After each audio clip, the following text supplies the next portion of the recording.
Ես այն օրը գնացել էի Ոսկեպարի եկեղեցի եւ ինձ համար զարմանքով արձանագրեցի, որ հենց մուտքի մոտ որոշակի փշալարեր կան եւ նաեւ մեր գործընկերներին ասացի, որ դա կարա սխալ տպավորություն թողի, որ մենք այսքան ասում ենք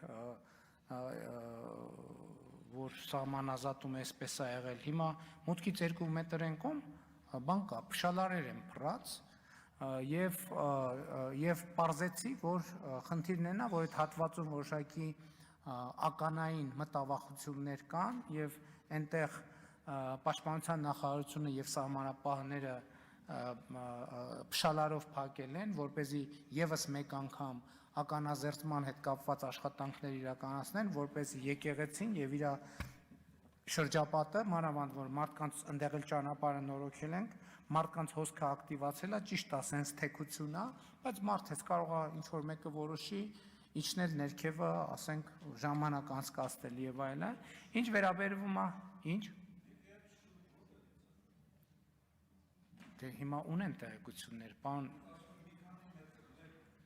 Չէ, մի քանի մետրից փշալար է դրած, փակած է բավականին մեծ տարածք։